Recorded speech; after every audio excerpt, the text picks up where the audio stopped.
السلام عليكم، اهلا وسهلا بكم في قناتي قناة فن الكروشيه.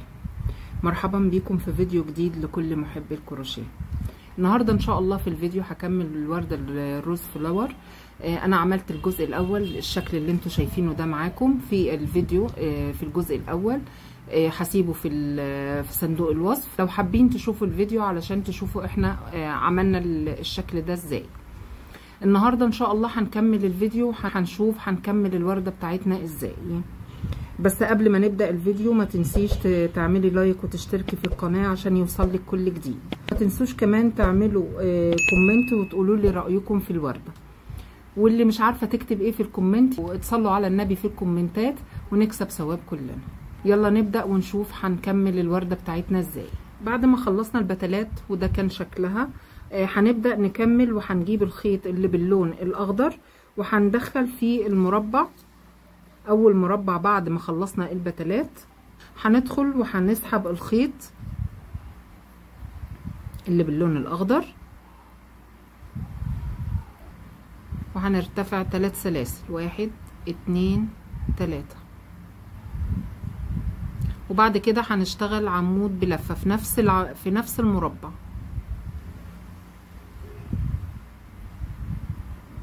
زي ما انتوا شايفين كده. بعد ما اشتغلت عمود بلفة بعد السلاسل هشتغل عمود ب2 لفة،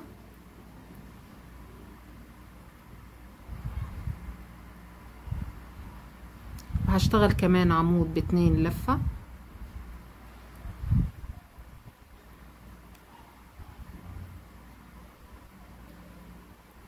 زي ما انتوا شايفين كده. اشتغلنا السلاسل وبعد كده عملت عمود بلفة واحدة، وبعد كده عمودين ب2 لفة. بعد كده هرتفع ب3 سلاسل، 1 2 3، وهعمل غرزة البيكو. هدخل فين؟ هدخل زي ما انتوا شايفين في الغرز دي كده. شايفين في نهاية بيبقى فيه غرزتين بالشكل ده كده، او حلقتين بالشكل ده زي ما انتوا شايفين. يا رب تكون واضحة. شايفين الحلقتين الموجودين دول؟ بعد ال3 سلاسل هدخل واعمل غرزة منزلقة زي ما انتوا شايفين كده. دي غرزة البيكو، وبالشكل ده هيكون شكلها زي ما انتوا شايفين. احنا عملنا غرزة عمود بلفة، وبعدين 2 عمود ب2 لفة، وبعد كده عملت غرزة البيكو، وبعد كده هشتغل 2 عمود ب2 لفة في نفس المربع تاني.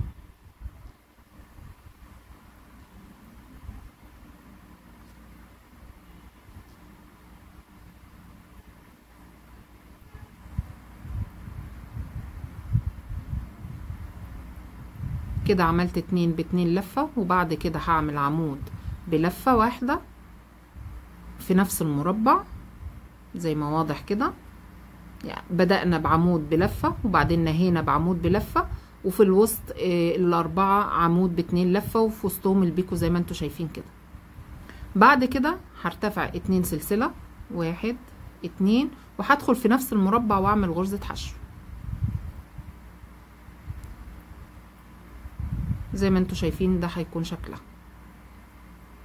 بعد كده هدخل في المربع اللي عليه الدور وهدخل اعمل غرزة حشو، وبعدين سلسلة، وبعد كده هدخل في المربع اللي بعد كده واعمل اكرر نفس اللي انا عملته في المربع ده. هدخل اعمل غرزة عمود بلفة واحدة، وبعد كده 2 عمود ب2 لفة،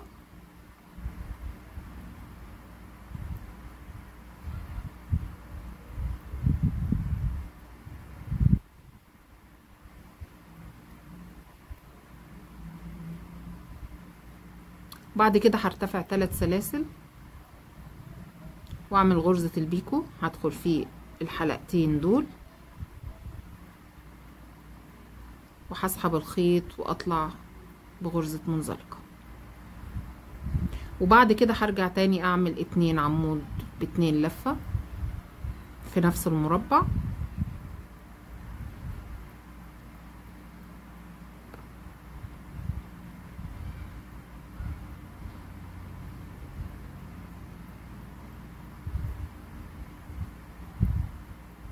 وبعدين هرجع اعمل عمود بلفة واحد بس.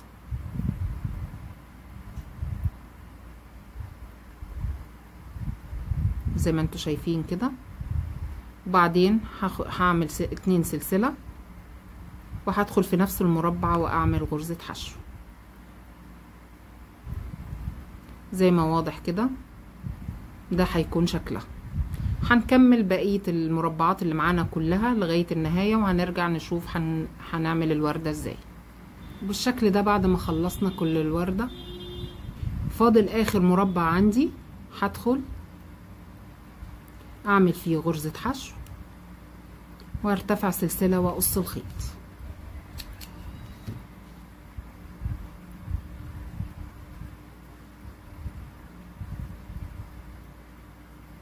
زي ما انتوا شايفينها كده. تعالوا نشوف بقى ازاي هنلف الوردة بالشكل ده. هنيجي عند اول بتلة عملناها وهنتني كده زي ما انتوا شايفين كده. وبعد كده هنلف بالشكل ده. هنقلب كده الشغل بتاعنا علشان نضمن ان الشغل بتاعنا ملفوف كويس من هنا. نفضل نلف بالشكل ده، نظبط شغلنا.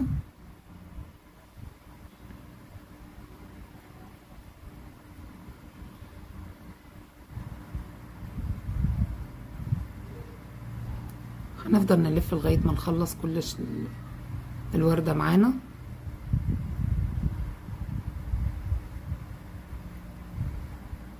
نتأكد ان شغلنا مظبوط واللفة مظبوطة معانا.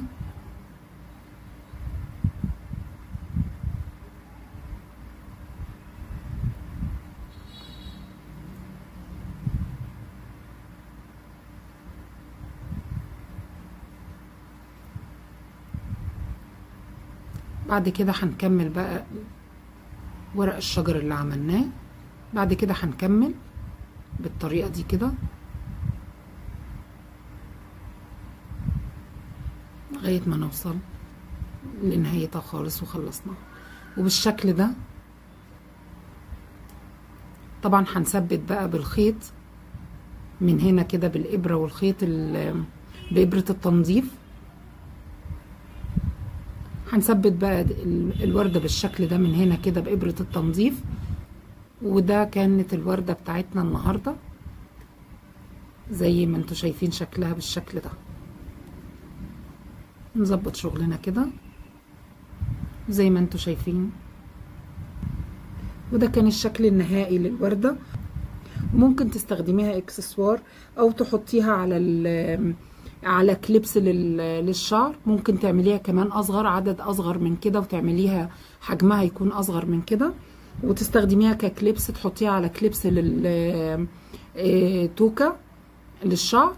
وممكن تتركب فيها استك من هنا، يتركب فيها يتخيط فيها استك من هنا كده، ويبقى تبقى توكة بالاستك بالشكل ده في الشعر، تبقى جميلة جدا. او ممكن تتعمل وردات صغيرة وتتلزق على طوق، هيبقى شكله شيك جدا. وممكن كمان تحطيها على سليبر او على الملابس. استخداماتها كتير جدا وزي ما انتي حابة تستخدميها. ودي كانت الطريقة بتاعة الوردة بتاعتنا. وبكده نكون خلصنا وردتنا، وردة الروز فلاور الجميلة دي زي ما انتوا شايفين. يا رب تكون عجبتكم وسهلت عليكم كل خطواتها. وما تنسوش تطبقوها وتشاركوني رأيكم في الكومنتات. وفي الفيديوهات اللي جاية ان شاء الله هنتعلم افكار احلى وابسط بالكروشيه. واشوفكم في الفيديو اللي جاي ان شاء الله. والسلام عليكم ورحمة الله وبركاته.